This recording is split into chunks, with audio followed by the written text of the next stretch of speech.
नमस्कार। 2 दिन से थोड़ा बुखार था, गले में थोड़ी खराश थी। इतवार को थोड़ा बुखार होना शुरू हुआ तो सबने सुझाव दिया कि कोरोना का वक्त चल रहा है और यही सिम्टम्स होते हैं कि कोरोना का टेस्ट करा लेना चाहिए। कल सुबह कोरोना का टेस्ट हुआ था, शाम तक रिपोर्ट नेगेटिव आई। इस दौरान आप सब लोगों ने, बहुत सारे लोगों ने अपनी दुआएं भेजी, अपना आशीर्वाद भेजा और ऊपर वाले की कृपा से टेस्ट नेगेटिव आया। आप सब लोगों का बहुत बहुत तहे दिल से शुक्रिया जिन्होंने अपने शुभकामना संदेश भेजे। मैं अपने घर में, ये कमरे में अपने आप को बंद किए हुए पिछले 2 दिन से देख रहा था। मेरा शरीर तो यहाँ था लेकिन मेरा मन इसी में था कि दिल्ली में किस तरह से और क्या क्या किया जा सकता है कोरोना को कम करने के लिए, लोगों को इलाज कराने के लिए। आज दिल्ली की जो पोजीशन है, दिल्ली में 31,000 टोटल केस हो चुके हैं। इसमें से लगभग 12,000 लोग ठीक होकर घर जा चुके हैं। 18,000 लोग अभी एक्टिव केस हैं जिनको अभी भी बीमारी है। 900 के करीब लोगों की डेथ हो चुकी है। जो 18,000 लोग एक्टिव केसेस हैं, इनमें 15,000 होम आइसोलेशन में अपना इलाज करा रहे हैं। कल एसडीएमए की मीटिंग थी, स्टेट डिजास्टर मैनेजमेंट अथॉरिटी। उसमें मुझे भी जाना था, मैं नहीं जा पाया। मनीष सिसोदिया जी और अन्य मंत्रीगण गए थे। एलजी साहब ने इसकी अध्यक्षता की थी। वहाँ पे जो आंकड़े प्रस्तुत किए गए सरकार द्वारा, वो आंकड़े दिखाते हैं कि आने वाले समय में दिल्ली में कोरोना बहुत तेजी से फैलने वाला है। 15 जून को उम्मीद है कि 44,000 केस हो जाएंगे। जो आज 31,000 केस हैं, ऐसा अनुमान है कि 15 जून तक 44,000 केस हो जाएंगे। 30 जून तक 1 लाख केस हो जाएंगे। 15 जुलाई तक 2.25 लाख केस हो जाएंगे और 31 जुलाई तक लगभग 5,32,000 केस हो जाएंगे दिल्ली में टोटल। और इसको देखते हुए 15 जून तक हमें 6,681 बेड्स की ज़रूरत पड़ेगी। 30 जून तक 15,000 बेड्स की ज़रूरत पड़ेगी। 15 जुलाई तक 33,000 बेड्स की ज़रूरत पड़ेगी। 31 जुलाई तक 80,000 बेड्स की ज़रूरत पड़ेगी। तो चुनौती बहुत बड़ी है। इसमें सबसे पहले तो अपने को ये करना है कि अपने आप को, हमें सबको कोरोना से बचाना है। इसे अब जन आंदोलन बनाना है। 3 बातों को, हमें मास्क पहन के घर से निकलना है, हमें बार बार हाथ धोने हैं, सैनिटाइज करने हैं और सोशल डिस्टेंसिंग करनी है। अभी तक हम कहते थे कि हमें करना है, अब हमें ये भी करना है कि अगर कोई नहीं कर रहा तो उनसे हाथ जोड़ के विनती करनी है कि भाई साहब आप भी कर लीजिए। आपकी सेहत के लिए भी अच्छा है, दूसरों की सेहत के लिए भी अच्छा है। क्योंकि अगर कोई और नहीं कर रहा तो उसकी वजह से दूसरों को फैल सकता है, उसकी वजह से कोरोना दूसरों को हो सकता है। तो इसे अब जन आंदोलन अपने को बनाना है, सबको खुद भी करना है और दूसरों से भी करवाना है। जैसे ऑड इवन में हमने जन आंदोलन किया था ना, ऑड इवन में हम भी करते थे और अगर कोई फॉलो नहीं कर रहा तो गाड़ी रोक के शीशा नीचे करके उसको कहते थे कि भाई साहब घर चले जाओ, आपका व्हीकल आज ऑड है या इवन है, ये ठीक नहीं है। ऐसे इसको भी अपने आप को जन आंदोलन बनाना है। अपने को अपने स्वास्थ्य के लिए ये ज़रूरी है। जितना इसको फॉलो करेंगे उतना चांसेस कम हैं कि आपको कोरोना होगा। दिल्ली की कैबिनेट ने निर्णय लिया था कि कोरोना के दौरान दिल्ली सरकार के अस्पतालों में दिल्ली में रहने वाले लोगों का इलाज हो, क्योंकि जैसे मैंने अभी आपके सामने बताया कि आने वाले समय में बेड्स की बहुत ज़रूरत पड़ेगी। सोमवार को केंद्र सरकार ने दिल्ली की कैबिनेट के उस निर्णय को पलट दिया और केंद्र सरकार ने, एलजी साहब ने आदेश जारी किया है कि दिल्ली के हर अस्पताल में सबका इलाज किया जाएगा। मैं देख रहा था टीवी पे कुछ लोग कह रहे थे कि केंद्र सरकार दिल्ली की कैबिनेट के फैसले को पलट नहीं सकती।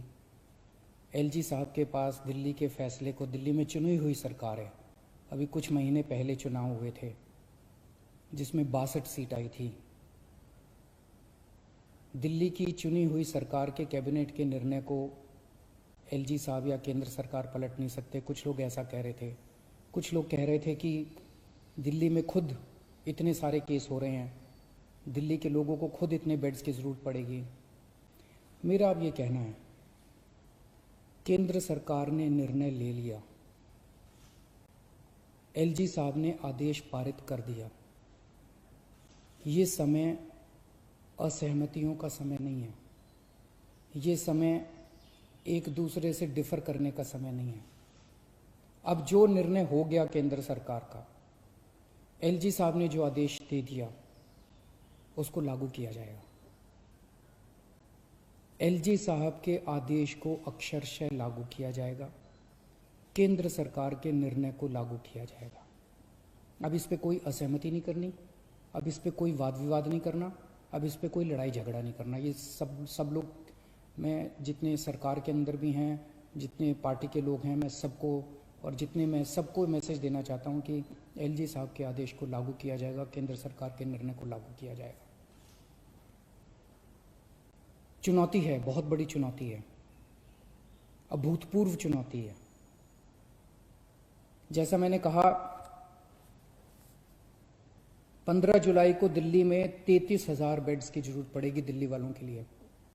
31 जुलाई को 80,000 बेड्स की जरूरत पड़ेगी। बाहर से कितने लोगों के आने की उम्मीद है? मोटे मोटे तौर पे देखें तो दिल्ली के अस्पतालों में जब कोरोना नहीं था, नॉर्मल टाइम में दिल्ली के अस्पतालों में 50% लोग दिल्ली के बाहर से आके इलाज कराते हैं।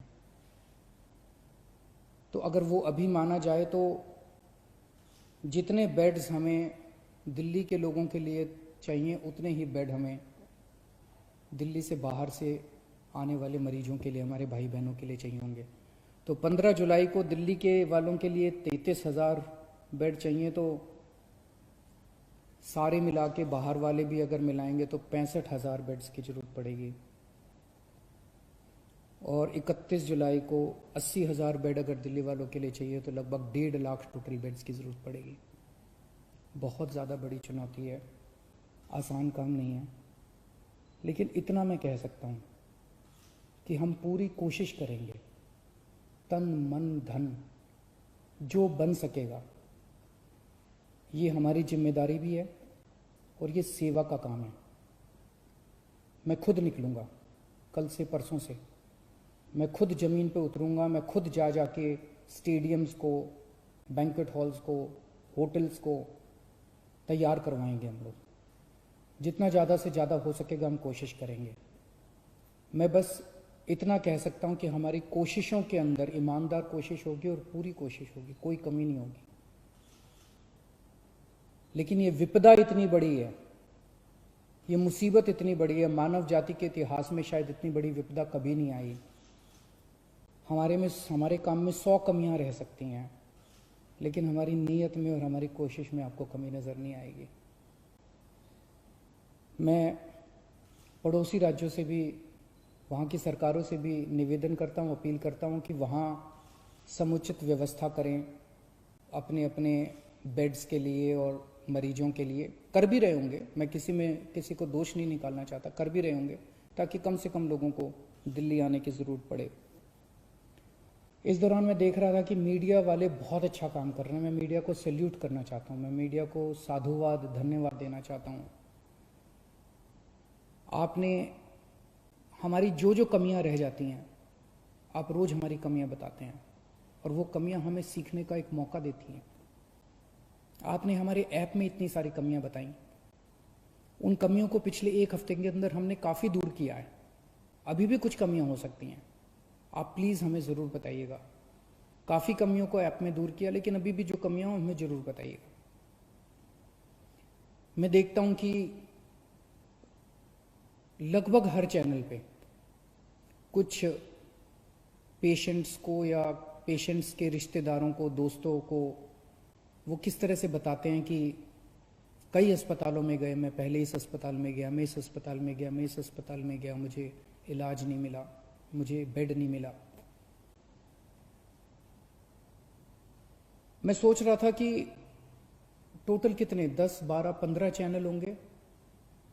उन 15 चैनलों पे 15 या 20 केसेस बताए जा रहे होंगे, लेकिन ऐसे लोगों की संख्या जिनको तकलीफ हो रही है, जिनको बेड नहीं मिल रहे, उससे कहीं ज़्यादा है। केवल 15-20 लोग नहीं हैं जो टीवी पे आए। लेकिन मैं आपकी जानकारी के लिए बता दूं, पिछले एक हफ्ते में एग्जैक्टली 8 दिन में दिल्ली के अस्पतालों में 1900 लोगों का एडमिशन हुआ, 1900 लोगों को बेड मिले हैं दिल्ली के अस्पतालों में। और आज 4200 बेड अभी खाली हैं। लेकिन ये 4200 बेड मोस्टली सरकारी अस्पतालों में खाली हैं, प्राइवेट के मोस्टली भर गए हैं। उसका भी इंतजाम कर रहे हैं, कोशिश कर रहे हैं। लेकिन पिछले 8 दिनों में 1900 लोगों को बेड मिले। लेकिन एक तरफ जहां 1900 लोगों को बेड मिले, वहीं कम से कम 150-200 लोगों को बेड के लिए धक्के भी खाने पड़े। तो जब टीवी चैनलों के ऊपर एक एक केस बताया जाता है, मेरी टीम एक एक केस पे गौर करती है और हम उससे सीखने की कोशिश करते हैं। एक तरफ हम कोशिश करते हैं कि उस व्यक्ति को हम उसकी विपदा दूर कर सकें, और दूसरी तरफ उसे तकलीफ क्यों हुई, हमारे सिस्टम में कहाँ कमी थी, उस कमी को सीख के उस सिस्टम की कमी को हम दूर करने की कोशिश करते हैं, ताकि आने वाले और किसी को तकलीफ ना हो। लेकिन फिर भी हम परफेक्ट नहीं हैं, सब कुछ ठीक नहीं है, अभी बहुत सारी कमियां हैं हमारे सिस्टम में, और सब कुछ लेकिन खराब भी नहीं है। काफी कुछ काम हुआ भी है, हमारे डॉक्टर्स लगे हुए हैं, हमारे नर्सेस लगे हुए हैं, सरकारी ऑफिसर्स लगे हुए हैं, पुलिस वाले लगे हुए हैं, सब लोग बहुत काम कर रहे हैं। लेकिन अभी भी बहुत सारी चीजें ठीक करनी है। मेरी मीडिया के साथियों से निवेदन है कि इसी तरह से आप हमें अपने चैनल पे तो दिखाते ही हैं, लेकिन अगर चैनल के अलावा भी कहीं कोई आप कोई स्टोरी ना दिखा पाए, कहीं कोई कमी नजर आए, तो फोन कर देना, उसको हम ठीक कराने की कोशिश करेंगे। और सबसे जरूरी बात, ये समय आपस में लड़ने का नहीं है, ये समय राजनीति का नहीं है। मैं देखता हूं आपस में ये पार्टियां सारी लड़ रही हैं। बीजेपी वाले आम आदमी पार्टी से लड़ रहे हैं, आम आदमी पार्टी वाले कांग्रेस से लड़ रहे हैं, कांग्रेस वाले बीजेपी से लड़ रहे हैं, वो उससे लड़ रहा है, वो उससे लड़ रहा है। अगर हम सारे आपस में लड़ते रहे तो कोरोना जीत जाएगा। और जो एक आम आदमी बैठ के टीवी चैनल देखता है, वो सोचता है यार ये क्या पार्टियां हैं, आपस में लड़ रही हैं, मेरी किसी को परवाह नहीं है। हमें आपस में नहीं लड़ना, हमें इस टाइम एकजुट होना है, हमें एक देश बनना है। जब तक सारे मिलके नहीं लड़ेंगे, बीजेपी, कांग्रेस, आम आदमी पार्टी, ये पार्टी, वो पार्टी, डॉक्टर्स, नर्सेज, पुलिस, सारी संस्थाएं, समाजसेवी संस्थाएं, धार्मिक संस्थाएं, जब तक सारा देश मिलके एक साथ नहीं लड़ेगा, तब तक हम कोरोना को नहीं जिता पाएंगे। आप सोच भी नहीं सकते कितनी बड़ी विपदा है ये। आपस में नहीं लड़ना, सारी सरकारों को मिलके, सारी संस्थाओं को मिलके, सारी पार्टियों को मिलके हमें एकजुट होके कोरोना को हराना है। अगर हम आपस में लड़े, कोरोना जीत जाएगा, और अगर हम एकजुट हो गए, हम कोरोना को हरा लेंगे। शुक्रिया।